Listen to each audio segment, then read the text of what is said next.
साथियों, आज बहुत ही दुखद खबर है। ये प्रिंस हैं, रोशन आनंद सर के अपने भाई, सगे भाई। अभी ये केस रोशन आनंद सर और खान सर के बीच चल रहा था, आप जानते हैं। इनके ऊपर भी एफआईआर हुआ था और रोशन आनंद सर के ऊपर भी एफआईआर हुआ। रोशन आनंद सर जेल में हैं और आपको पता है, उन्होंने भी उस दिन बताया था कि ऑपरेशन हुआ है, किडनी का प्रॉब्लम है, उनको दर्द अभी भी हो रहा है, पर वो जेल में है, उनको बेल नहीं मिला है। और प्रिंस चूंकि उसी केस में यहां से फरार हो गए थे, नेपाल में एक होटल में संदिग्ध हालत में इनकी डेड बॉडी मिली है। पुलिस इसकी जांच कर रही है। मेरा ये वीडियो बनाने का कहीं मतलब नहीं कि मैं किसी के ऊपर आरोप लगा रहा हूं, क्योंकि मैं नहीं जानता हूं कि इनकी मौत कैसे हुई। पर मैं एक बात शुरू से कह रहा था कि झगड़ा को उस लेवल तक नहीं ले जाना चाहिए इन लोगों को, और आपस में सुलह कर लेना चाहिए। बहुत सारे आप लोगों में से लोग कमेंट कर रहे थे मुझे कि आप काहे नहीं करवा रहे हैं। मैंने खान सर को व्हाट्सएप पर पर्सनली मैसेज करा है कि गुरुदेव, एक कदम आगे बढ़ के आप ही इसको मैटर को सॉर्ट आउट करिए। लेकिन कोई रिस्पॉन्स इस बात का नहीं मिला। मैं मान लेता हूं कि अगर इनकी किसी ने हत्या नहीं की हो और अगर ये डिप्रेशन में जाकर खुद को सुसाइड कर लिए हो, क्योंकि आज इस दुनिया में तो ये है नहीं, और कोई व्यक्ति शौक से अपने आप को नहीं मारता है, या तो उसे कोई मार देता है या वो परेशान होकर मरता है। मैंने एक बात और कहा था कि जब हम बहुत बड़ा व्यक्ति बन जाएं, बहुत बड़ा पद पर चले जाएं, या बहुत पॉपुलरिटी हमारी हो जाए, तो हमें सोच समझ के भी बोलना चाहिए, क्योंकि मेरे बोलने से अच्छा या बुरा असर बहुत दूर तक होता है। खान सर एक ग्लोबल शिक्षक हैं, विश्व के नंबर 1 शिक्षक। मैं उनका मित्र हूं, मुझे पता है वो जो भी कुछ बोलेंगे उसका असर पूरे देश में और दुनिया में होता है। इसलिए मैं कह रहा था कि उनके गलत बयान का मैं विरोध करता हूं। मैं सिर्फ सत्य के साथ हूं। लेकिन आप लोगों में से बहुत लोग मुझे गाली दे रहे थे, और बहुत सारे 3-4 टीचर ने तो वीडियो भी बना दी कि खान सर के वजह से ही मुखिया बना था, ही भूल गया हम मुखिया बने थे। इसका क्या मतलब है? मैं धन्यवाद देता हूं खान सर का भी और उन लोगों का भी जो वहां अपना आकर योगदान दिया। कोई उत्तर प्रदेश से एक लड़का भी आकर योगदान दिया, झारखंड से, पूरे बिहार के कोने कोने से कोई आकर योगदान दिया। सबका महत्व है, पर इसका यह मतलब तो नहीं है कि मैं जब आप गलत करो तो भी मैं आपको कहूं कि नहीं, मैं तुम्हारे साथ खड़ा हूं। तो उस पर भी लोगों ने कहा कि मित्रता कर्ण से सीखो। अगर मैं कर्ण बन जाऊं तो क्या मैं दुर्योधन को इस महाभारत में जिताने के लिए प्रयास करूं? क्या आप यह चाहते हैं कि मैं कर्ण बनकर दुर्योधन को इस महाभारत में विजय दिलाऊं? यानी इस बार महाभारत में आप दुर्योधन को जीतते देखना चाह रहे थे। मैं क्यों कह रहा हूं ऐसी बातें, मुझे कहने की क्यों जरूरत पड़ रही है? क्योंकि मित्रता मुझे आप सिखा रहे थे। इनका गलत बयान कहां कहां है ये देखिए, और इस बयान का असर दो बात हुई होगी। या तो इन्होंने सुसाइड किया होगा, किसी ने जहर दे दिया होगा, या किसी ने हत्या कर दी किसी तरीके से, या कोई भी और कारण हो सकता है। यह पुलिस का मामला है, जांच का मामला है, जांच होना चाहिए। निर्दोष को सजा नहीं मिलना चाहिए, लेकिन दोषी को सजा हर हाल में मिलना चाहिए। अभी आपको मैं बताता हूं, मैंने बोला था तो लोग मुझे विरोध कर रहे थे कि तू खान सर से जलता है। शुभांकर मिश्रा के शो में जाकर क्या बोला इन्होंने, सुनिए। तीर्थ सेकेंड राउंड में आए थे मारने के लिए। कौन हमला किया था? वो वहीं के थे सब, कोचिंग माफिया या वही माफिया सब। अब कपिल शर्मा के शो में इन्होंने क्या बोला था ये भी सुन लीजिए। क्या हुआ था? वो बम मार दिया था सर। हैं? आपके घर पे? हाँ, मेरे कोचिंग इंस्टीट्यूट पे 8-10 तो फेंक दिया सब। अमिताभ बच्चन के केबीसी शो में फिर क्या बोला था, सुन लिए। फीस कम करने के चक्कर में बहुत दिक्कत हो गया। पहले तो धमकी आई, फिर नॉर्मल ऐसे बात होने लगा, और एक दिन हो गया बम चला दिया गया हमारे यहाँ। अरे बाप रे। यानी इन्होंने सीधे आरोप लगाया था कोचिंग वालों पर, ये कोचिंग वाले बम चलाते।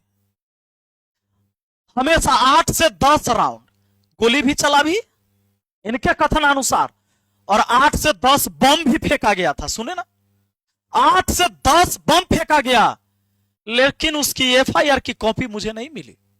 मैंने बहुत ढूंढा। मैं कहता हूं खान सर आप ही बता दो एफआईआर की वो कॉपी कि 8 से 10 बम फेंकने वाला व्यक्ति जो आपके सीसीटीवी में भी आया कौन कौन था? क्या उसमें टीचर था, या आप जबरदस्ती यहां के शिक्षकों को बदनाम करने का प्रयास कर रहे हैं? अगर किसी गुंडे ने फेंका होगा तो आप उसका नाम लीजिए, लेकिन यह कहना कि मैं सस्ता पढ़ाता हूं इसीलिए जलता है कोचिंग वाला से उसे बम चला देता है, इतना पटना के टीचर में हैसियत तो नहीं है कि कोई गोली और बम चलाए वहां जाके। और इस बार का बयान, चूंकि इतना बार आपको किसी ने रोका नहीं, क्यों नहीं रोका? क्योंकि फैन फॉलोअर ज्यादा है और लोग मानते हैं कि जिनके सब्सक्राइबर ज्यादा वो सबसे ज्यादा ईमानदार। तो बिहार में दूसरा सबसे बड़ा ईमानदार मैं हूं, क्योंकि खान सर के फॉलोअर के बाद शिक्षक में दूसरा सबसे ज्यादा फॉलोअर तो मेरा है, तो मुझे दूसरा सबसे बड़ा ईमानदार घोषित कर दो। क्या फॉलोअर तय करेगा कि आपकी ईमानदारी का प्रमाण पत्र? इन 3 जगह किसी ने नहीं रोका, क्योंकि अगर किसी ने रोकता तो उसको गालियां पड़ती। क्योंकि हमारा तो दुर्भाग्य है, हमारा देश का ही दुर्भाग्य है कि किसी को या तो हम देवता मानते हैं न तो किसी को हैवान मानते हैं। कभी हम राम रहीम को भगवान मानते हैं फिर उसको हैवान मानते हैं, कभी आसाराम को पहले हम भगवान मानते हैं फिर उसको हैवान मानते हैं। उसकी गलती मिल जाएगी तो हैवान है और नहीं तो वो देवता है। मैं कहता हूं हाथ जोड़कर इंसान को इंसान रहने दो, इंसान से गलतियां भी होती है, उसके गलती पर रोको उसे और उसका सच्चाई में साथ दो उसे, चाहे वो कोई भी हो, अगर कुछ बदलना चाहते हो तो। यहां नहीं रोका। आज मीडिया में फिर से उन्होंने क्या बयान दिया? उस दिन लड़ाई किस चीज के लिए होता है आप जानते हैं, पटना के जो भी स्टूडेंट हैं इन सबको पता है, बैनर पोस्टर लगाने का। सबसे ज्यादा बैनर पोस्टर किसका लगता है? खान सर से ज्यादा किसी का नहीं लगता, क्योंकि इतना बड़ा साम्राज्य किसी के पास है भी नहीं। कोई बेचारा कोचिंग वाला 20,000 50,000 महीना कमाता है, अपना परिवार चलाता है, कोचिंग चलाता है, 5,000 प्रचार में खर्च करता है, बैनर पोस्टर लगाता है अपने सामने। लेकिन जब इनका लगता है तो पूरे मुसल्लापुर हाट का पूरा कोचिंग मंडी ढक जाता है। और यह है पोस्टर पर पोस्टर ढकने के वजह से विवाद खड़ा होता है। रोशन आनंद सर का बोर्ड ढक गया और इन दोनों की रंजिश पहले से चली रही थी। रोशन आनंद सर के लोग गए, खान सर के बोर्ड तोड़ दिए, उनके गार्ड को पीट दिया, फिर इधर से गोलियां चली। अब जब मीडिया आ गए तो खान सर ने सोचा लड़ाई झगड़ा तो होते रहेगा, एफआईआर होते रहेगा, एक बात रख देते हैं ताकि पूरे देश में फिर से लोग शिक्षा का देवता भी फिर से मुझे माने, हमें इंसान न माने देवता माने। उन्होंने कहा कि 8 से 10 राउंड गोली चलते तो हम अपने आंख से देखे हैं, चारों तरफ से गोली चल रहा था। फ्री होके रख दिया यहाँ पर। 8-10 राउंड तो हम देखे हैं यहाँ पे, 8-10 राउंड हम देखे हैं। लेकिन अगले दिन के एफआईआर जो उन्होंने करवाया, क्या एफआईआर में आप हड़बड़ा के लिखे थे क्या? रात भर के बाद अगला दिन एफआईआर हुआ, तो यह मुझे जानना है कि क्या ये हड़बड़ा के तो ना लिख दिए? इसमें कहीं भी आपके ऊपर गोली चला इसका चर्चा नहीं है एफआईआर की कॉपी में। बयान तो आपने दिया था, तो वो बयान झूठा है या आपने जो एफआईआर लिखवाया वो झूठा है? अब यहां पर आप नहीं देते हैं कि मेरे ऊपर गोली चला, लेकिन अब पुलिस जब सीसीटीवी वीडियो निकालती है, वायरल होता है, वो सारी चीजें गार्ड से पूछताछ होती है तो पता चलता है गोली आपने चलवाया था। और यहां क्या बोले उस दिन कि 8 से 10 राउंड गोलियां तो चला, वो हम अपने आंखों से देखे। खान सर के 2 गार्ड गिरफ्तार, फॉरेंसिक जांच के लिए भेजे गए हथियार वीडियो में फायरिंग करते दिखे। यहां से लगातार आप झूठ बोलते आ रहे हैं। अगर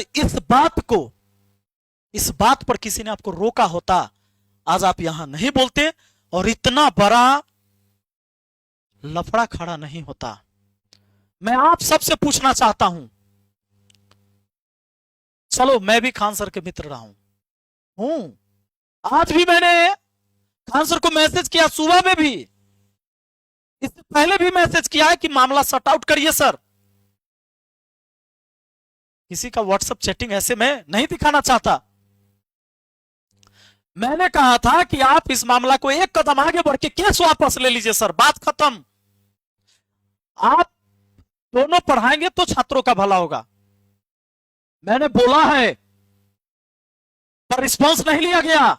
तब मुझे आकर आपको सामने से बोलने की जरूरत पड़ रही है। आज भी मैंने मैसेज किया था, एक बच्चा जब वहां से, देखिए प्रयागराज से ये बच्चा जो है मोहम्मद फैजल इनका नाम है, यूपीएससी के आह्वान बैच में एडमिशन ले लिया, 40,000 रुपया इसने जमा किया और 35,000 इसको और देना था। लेकिन अचानक इसकी मम्मी का तबीयत बिगड़ गया और यह बच्चा अपनी मां का गहना बेचकर, सोना का गहना इनकी मां ने बेचकर तब एडमिशन के लिए दिया था। इस बच्चा ने एडमिशन ही लिया था, 4 दिन क्लास किया था, बोला कि अब मैं पढ़ने नहीं आ पाऊंगा। वहां डायरेक्टर ने कहा कि भाई हम यहां से फ्री रिफंड नहीं कर सकते, खान सर को मेल करो। खान सर को मेल करके बेचारा थक गया। उसके बाद मुझे मैसेज किया कि सर आपके मित्र हैं, मुझे पैसा वापस दिला दीजिए। मैंने भेजा, कोई रिस्पॉन्स नहीं। देखो क्या लिखा है, मैं मोहम्मद फैजल, ये एक स्टूडेंट है, इन्होंने यूपीएससी आह्वान में 16/4/2026 को दाखिला लिया था। मेरी रजिस्टर ईमेल आईडी इतना इतना है और मोबाइल नंबर इतना है, जो मैंने ढक दिया लास्ट के 3 डिजिट। मैंने इस कोर्स के लिए 40,000 रुपए का भुगतान किया था। केस क्या है कि मेरी मम्मी का तबीयत अचानक खराब हो गया, मेरे पास पैसा नहीं है कि मैं अपनी मम्मी का इलाज करवा सकूं। मुझे फी भरने के लिए मेरी मम्मी ने अपना सोना के जेवर बेचकर फी दिया था। सर मैं आपसे विनम्र निवेदन करता हूं कि मेरे मामले की समीक्षा करें और मेरी फीस जो है इस अकाउंट में रिफंड करने की कृपा करें। मैंने भुगतान की रसीद भी इस ईमेल के साथ संलग्न कर दी है, जो उस स्टूडेंट ने मुझे यहां भेजा, 40,000 का। आप ना तो कपिल शर्मा के शो में कभी बोले, ना शुभांकर मिश्रा के शो में बोले, ना अमिताभ बच्चन जी के शो में बोले कि हम 40,000 वाला फी भी लेते हैं ऑनलाइन और 75,000 ऑफलाइन का भी लेते हैं। हाँ, 200 का चर्चा किए थे आप। टाटा की एक गाड़ी आती है, कोई गाड़ी 5 लाख की है और कोई गाड़ी 30 लाख की। टाटा बताता है कि गाड़ी मेरा 5 लाख का है, 30 लाख का है। और आप कोचिंग माफिया यहां के सारे शिक्षकों को बोलते कि वो मेरे ऊपर जो है से बम चलवा देता है, क्योंकि हम कम फीस में पढ़ाते हैं और ज्यादा रिजल्ट होता है, इसलिए टीचर बम नहीं चलवाता है। और किसी से आपकी लड़ाई झगड़ा होती है, किससे होती है आपको भी पता है, लेकिन आपको पता है कि उसका नाम लेने से वाहवाही नहीं होगा।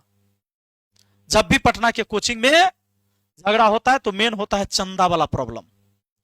जब भी दुर्गा पूजा आएगा, लक्ष्मी पूजा आएगा, सरस्वती पूजा आएगा, चंदा मांगने का प्रॉब्लम है। जिसके पास ज्यादा स्टूडेंट है वो ज्यादा चंदा देगा, नहीं दिया तो भाई लड़ाई झगड़ा होता है।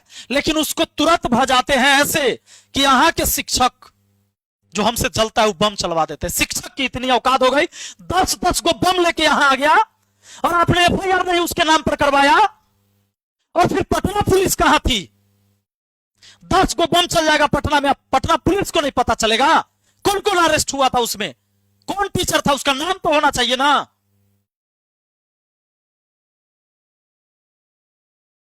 बाकी मैं तो आप लोग को समझा के थक गया, मैं कुछ नहीं कह सकता। गाली देना है दो मुझे गाली, पर मैं सिर्फ सत्य के साथ हूं। मैं वो कर नहीं हूं कि दुर्योधन के पक्ष में लड़ाई करके महाभारत में दुर्योधन को विजय दिलाऊं। माफी चाहते हैं आपसे। और जो लोग कहते हैं ना कि खान सर की वजह से तू पॉपुलर हुआ है, अरे खान सर 2019 में आए, हम 2017 में आए हैं। चैनल के अबाउट खोल के देख लो। यही उनको पता नहीं रहा होगा कि वीडियो कैसे बनता है, हम तहिया वीडियो बनाते थे।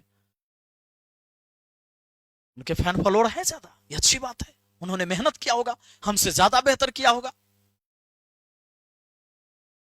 ये अच्छी बात है।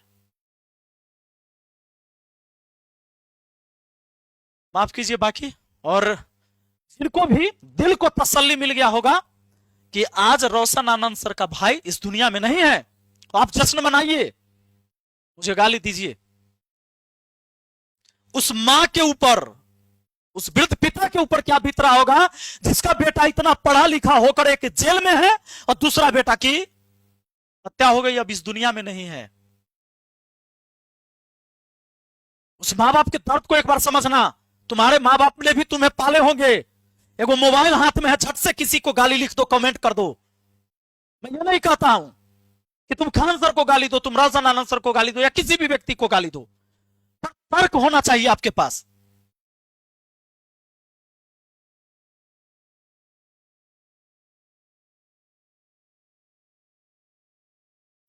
छोड़िए।